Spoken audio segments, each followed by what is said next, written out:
Hello and welcome to AppSec Now, a DevCentral podcast featuring contributions from David Warburton. So I think this would be a great example where you might lock something down. Make sure we kind of tell people why we're doing it. Give them a very tangible reason. Specifically if there's a kind of very recent news story, and I think that will then lead to a better appreciation and less kind of resistance and frustration when people look at the various IT policies they've got. Malcolm Heath. That's a really good point. There is a really strong contrast between the level of sophistication that was used to gain the initial job. Relatively sophisticated, right? And it got past everybody who interviewed this person. And then moreover, the job was, if I'm not mistaken, for some sort of a software engineering role. Megazone. It seems like they got caught, detected because they were ham-fisted. Like you got this new laptop and booted it up, and the first thing I started doing was loading up malware, like known malware that intrusion detection systems immediately tripped over. And more. Strap on those earbuds and get ready for AppSec Now. Hey DevCentral community, Aubrey here, and I am joined today by Megazone and Merlin. We're going to be giving you AppSec Now. That's right. We we have toyed with the podcast a little bit. The artist formerly known as AppSec Monthly is now AppSec Now, so that we can, change when we bring this thing to you. And I think we're going to be focused a little bit more on the This Week in Security articles that are curated every single week by the security incident response team. It's a shame every time, I'd sit here with Megazone and talk about what are we going to cover from this past month. It was always there's lots of great articles we miss. So I think this is an effort to try to bring more of those articles to you so you can be a little bit better informed in the community and know how to kind of secure yourself. So without further ado, gentlemen, how are you this morning? I'm doing well. How are you? I'm doing good. Happy to be done with App World, to be honest. That was like the prep for that was like sucking my life away. Well, how'd it go? I wasn't there last week. I know a few people were. Good show. Yeah, it was a lot better actually than it was the prior year. There were quite a few more attendees, and it seemed as though things were really kind of run pretty well. It reminded me of an old Agility, to be honest. Whereas last year's App World reminded me of something new, like an attempt at RSA. This felt more like Agility, which is what the conference used to be called before it was App World. And for the listeners, this is an F5 conference? Yeah. That's right. Yes, it is. It is just an F5 conference. So it's all the new stuff typically. That's kind of, we also do things like we bring people in and we get them certified on the product and such. There were a bunch of tests got taken, and a lot of new products were announced. Right, our AI Gateway came out, so that is now generally available rather than just being an early access release. So now we don't have to worry about slipping and saying anything about it. That's right. Known about that for a while. Finally public. Yeah. That's right. There were a number of things where I was recording a video with somebody or whatnot and had to just, oh God, I got to chop that. I can't say that, which makes the editing ungood. But overall, it's great, and we're back and ready to focus on security. We're going to try and do this thing weekly, by the way, community. So if I didn't mention that, weekly. That's the hope. That's the hope. We're gonna go for it. We got a lot of stuff to roll through today. So I know there are a couple things. If you did not read This Week in Security, please do. Of course, it's going to be a lot more than kind of we bring to you. It's always better to go through and actually read what the editors have to say. But I'm going to kick things off real quick. The first thing that I wanted to talk about was the Microsoft Majorana 1 chip, right? This is one that actually kind of wish David Warburton was here to talk about this. He used to really love talking about quantum computing. This is Microsoft's first quantum chip, and it uses topological qubits. So for me, I found that kind of fascinating. I can't even really picture it. I've only seen like these chips in pictures on the internet, and they look so very foreign to what I'm used to with like a socket or a normal processor. But apparently these are designed to scale up to 1 million qubits on a single chip, which tends to be a lot. The thing that I found that was kind of amazing, though, and I mentioned this to Merlin just before you got on Megazone, was I find it intriguing that sound can actually impact how how accurate these chips are. That noise in a data center or system noise could actually reduce the effectiveness of the calculations. I think that's really rather interesting. Yeah, because the qubits basically use subatomic vibration, right? I am not a quantum computer person. I know what I read, but it's not like electrical impulse signals like you think of silicon, transistor on off type thing. Yeah. It's just quantum states. So vibrations matter. So you have to be very physically isolated. It's a big truck going by could screw up your calculations if your system wasn't isolated. So it's a whole different thing. I just want to say topological qubit sounds like Star Trek technobabble, doesn't it? It sounds like something that you see in an episode of TNG or something. Yes, it does actually. And for me, I still have not really fully investigated like what a qubit is and how to measure that versus other processing technology. So I still have a lot to learn on this, which was interesting because I ended up doing a bit of a podcast with someone who just did a paper while I was at App World, who just did a paper on quantum compute. There's some fascinating stuff happening when they start talking about, and I'm not even kidding you, when they start talking about quantum networking and mention things like, I swear to God, the word teleportation. Yeah. That's a real strange thing. effects, or what do you call spooky effects at a distance, I think is the phrase, where you have quantum entangled atoms, and basically you change one. My hands are out of frame. You change one at one end, and the other one reflects the change. That's the kind of thing that it doesn't make any sense to the Newtonian world, right? If you just like, how can things that aren't touching share information, and how idea of what information is and stuff. So I've read about that, and it's hard to get your head around because we live in physical world, right? And what they're talking about is something that just doesn't happen at the physical layer. It's a and the one thing that got me got me a little bit here was again back to the sound thing. One thing that the article did mention is that this may actually have make it problematic to do encryption effectively and more appropriately decryption, which we really need to make sure that we have working correctly if we're going to quantum encrypt things. So yeah, but you never, I'm sure over time this is a breakthrough, right? Number of chips they can have stacked, and over time, it's like you look back at early processors, right? They had very limited capabilities. You look at them the wrong way, they were unstable. Just the early chips, just early integrated circuits in general, when we started, were nowhere near what we have today. And so this is reflecting that next step of technology, right? This is the early days of quantum computing. Yeah, it does have to get a lot better, but if you've watched this at all for the past decade or two, what they went from having like 5 qubits and barely getting that to work, and coming forward, it's kind of picking up pace, it seems, and all these breakthroughs stack, so it'll keep improving.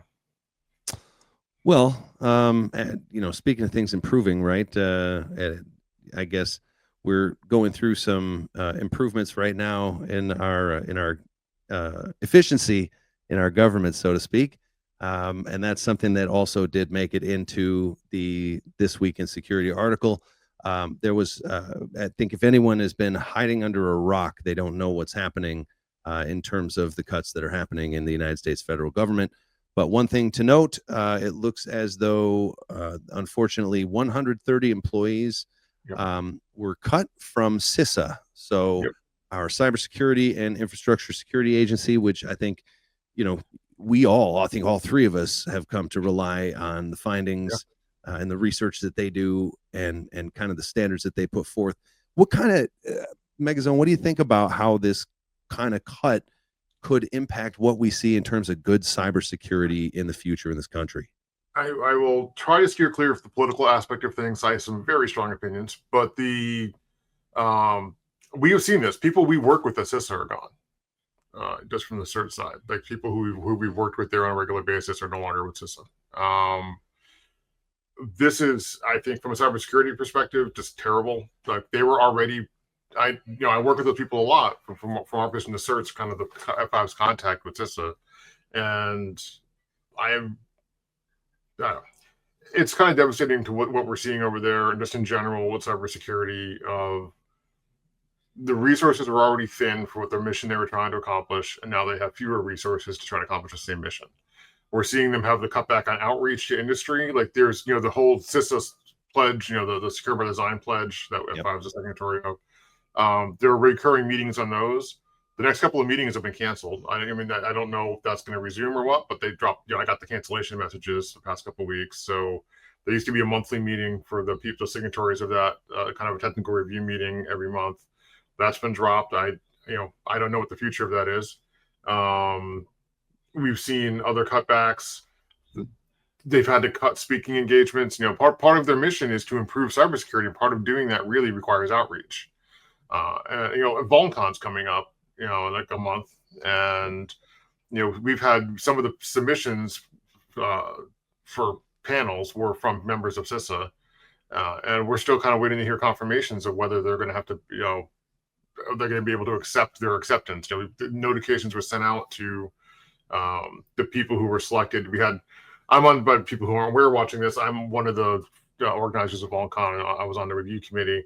We had basically enough submissions to have double 2 conventions, right? We had 4 days we had like twice the number of things we could fit. So you have to weed it down. So all the people who got accepted, their papers are accepted, we sent out the things, please confirm you can actually still present, right? So we can solidly schedule you. And we're kind of waiting. As last time we had a meeting last week, we're kind of waiting to hear back from some people at CISA about, are they still at CISA? Are they still going to be coming? Are they going to be able to travel? And even though it's only in Raleigh, North Carolina, which isn't far from DC, where a lot of them are based, they're right now. There's a lot of uncertainty, so it's really affecting their mission. I don't see how it was inefficient over there. I think there was a lot of politics behind it because they were involved with election security and things, and certain people in power disagree with their findings that the elections were secure. So I think there's a little bit of revenge going on in some of these cuts, but I'm straying into politics now. Yeah, it's hard to, it's hard to not cross that line occasionally. And I mean, from my perspective, again, one of the things that I was talking to Merlin about, I feel like really some of the data that's been accessed already, I guess by private individuals, really, with seemingly no legitimate clearance, is that it's sensitive data. And this to me would be considered, if I watched this happen at a company, I would call it a breach. It's this insider threat up down. I'm again, politics aside, 100% insider threat. What they are doing, connecting insecure devices to secure networks, transferring data to insecure systems. This violates every principle of cybersecurity. Yep. I'm not touching at all on, was there government inefficiency, corruption, whatever whatever they're claiming, how they're going about it, and what they're doing with the information, of both employee information, consumer information, taxpayer information. This is highly sensitive information. Right. And we already saw they went and posted classified information on the DOJ website. What was the National Reconnaissance Office, something like that. I can't remember which office, one of the 3-letter agencies. That was deliberately protected for solid reasons. And they've their own, and this is the people who are doing this couldn't even secure their own website. Their website was hacked. Yeah. So it's very concerning strictly from a cybersecurity perspective, having the people do what they're doing with their apparent lack of cybersecurity skills.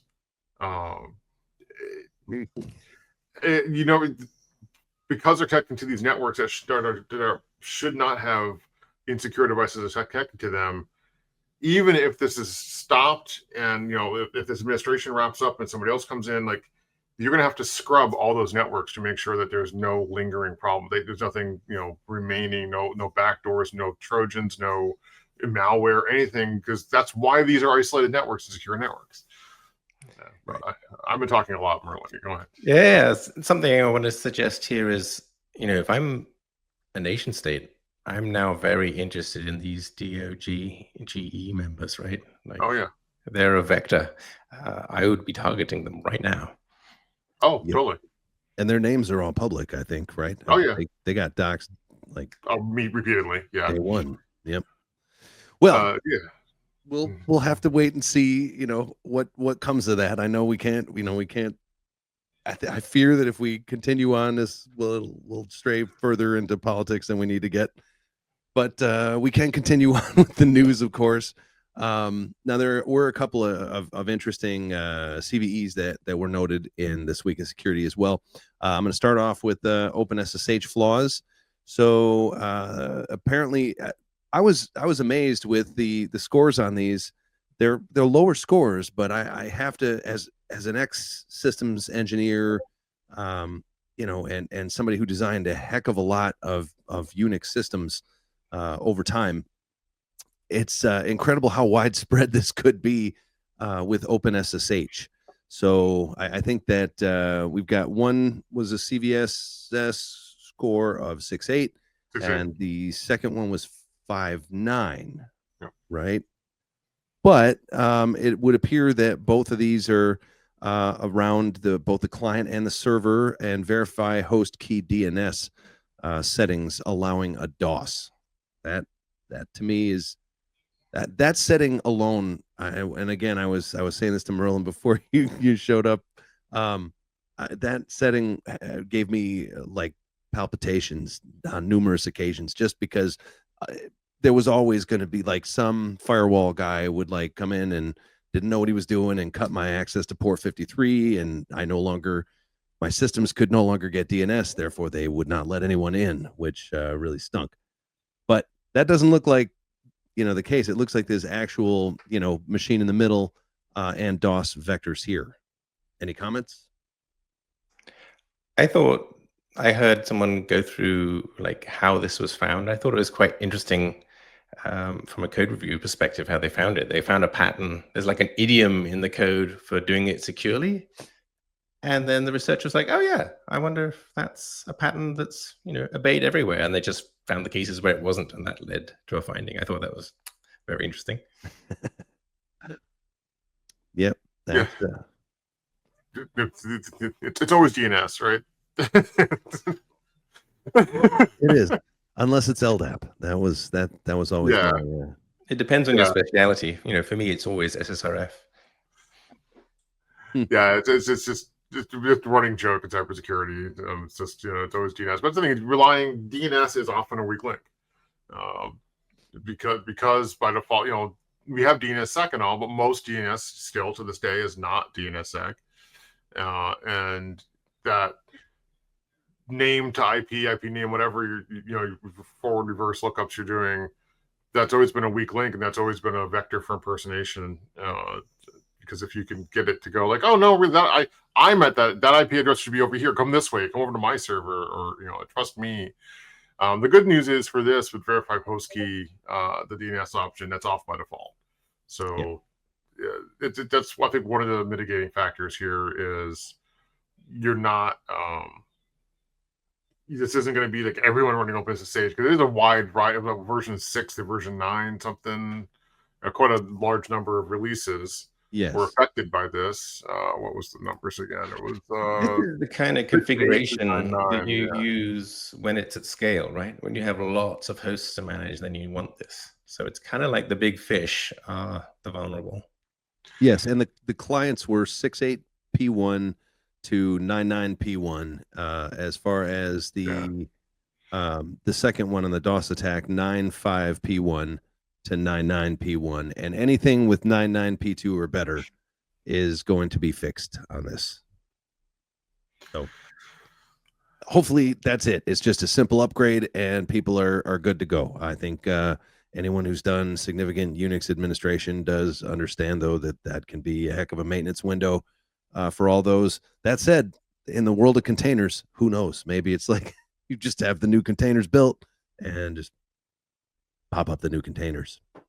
Yeah, obviously, if you're running an OpenSSH server, you should check your config, see if you've got it on, and update if you need to, or turn it off if you don't need the setting. Yeah. Simple yeah. fix, seemingly. Yeah. Now, I didn't check into the fixes at all on the next one. There was a critical MongoDB library flaw as well. Now, Merlin, you did a considerable amount of kind of digging on this one. I don't know if you want to kind of run through what your findings were, but yeah, this one was a bit higher score too. It was the first one was a 9.1 and the second CVE was a 9.0. Yeah, I mean, they're really the same CV. One was trying to fix it and the other one was really fixing it. Yeah, I geeked out on this one because it kind of jumped out at me. RCE on the client side of MongoDB, that's kind of interesting. Yeah, and I guess maybe the high level view is this is not going to see mass exploitation, right? You don't see enterprise crapware with MongoDB on it, right? So it's not going to be the next TP-Link or anything like that, or the next Fortinet.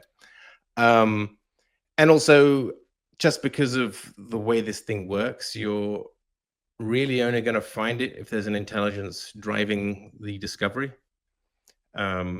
So it's the kind of thing that'll show up in a pen test report, or if we ever have LLMs doing the hacking for us, right? Those are the ones that are going to find it.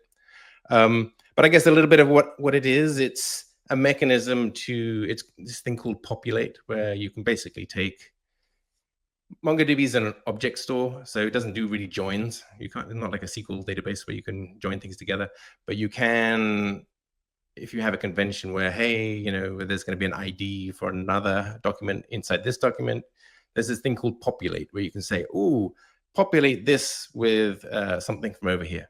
Mm-hmm. And a little known detail there is you can actually add like a where clause, and a next level of little known detail that this researcher found out was that where clause gives you code exec, both on the server and on the client, which is the interesting part as well. So you just give it an arbitrary bit of JavaScript. It might look like, where creation date greater than something, right? That would be normal.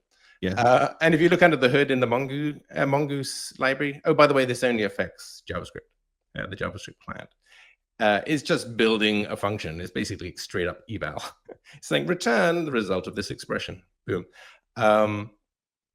So this code, for some reason, gets executed both on MongoDB and on the client. So if you want to do anything interesting, you're going to want to do it on the client because the server is well locked down, right? There's just nothing going to be able. You would hope so. Oh, yeah, no. This has been something that MongoDB has locked down long ago. Unless for some reason you went in there and you disabled the safeguards, and there's actually really no reason to do that, then you're safe on the server side. It's running in some crazy sandbox. But if you want to say dump environment variables and phone home, you try and do that in the first pass when it runs out on the server, it's going to fail, right? And it's not going to work. So you'll see exploit payloads interrogating the what's in the global and local state to say, oh, am I running on the server? Because if I am, don't do anything. And then like, oh, I'm running on the client. Cool, RCE, let's just do what we want, right? So pretty scary if it happens. I don't think it's going to affect super tons of implementations. I don't think that populate method's very common. It's also not a hard one to upgrade past.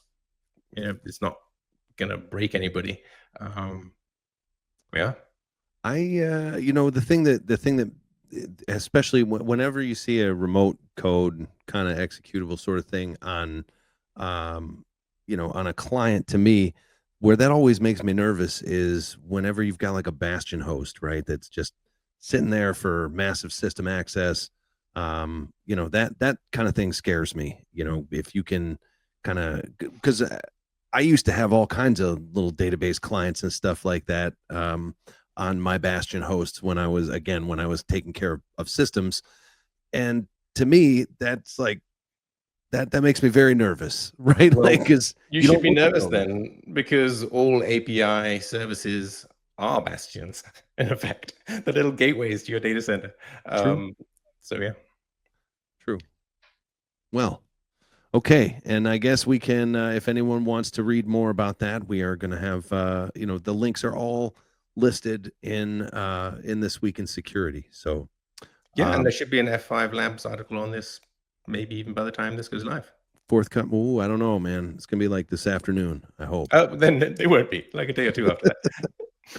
But yeah, hopefully forthcoming. That'd be really Mhm. cool. I like that. Okay. Well, I think we got through it, guys. This is our first one in the new format. So hopefully it's a little bit more consumable for our listeners and our viewers, right? This is pretty short, not even 30 minutes. But the point is we're going to keep coming back every week. So Merlin, Megazone, thank you so much for joining me. Appreciate it on a Monday, and we're going to just keep banging at this. Thank you, community. What's that? Good. I do want to throw out one plug for, I mentioned earlier, VulnCon, that's coming up just about April 7th to 10th in Raleigh, North Carolina. Registrations, we have a limit of about 400 people for fire marshal reasons on site. But there's also, and we've got, I think, more than a quarter of that, maybe half of that at this point registered. So don't drag too long. And the schedule hopefully will be published this week of the final panel schedule. So as I mentioned earlier, we're getting all those acceptances back and put that together. So if anyone was waiting for that, keep an eye out. But hope to see you there. Should be good. I'm looking for budget, actually. So cross some fingers. We'll see. Okay. Well, then we're going to do this again. Thank you so much, community, for tuning in. And we'll see you. Don't forget to click like and subscribe and do all those things that we need you to do. And we will see you next time on AppSec Now. Thanks for checking out AppSec Now, a DevCentral podcast. We hope you enjoyed it. And if so, please consider clicking like, subscribing, or even writing a review. Don't forget to check us out next month and every month. Available on all major podcast platforms, as well as YouTube.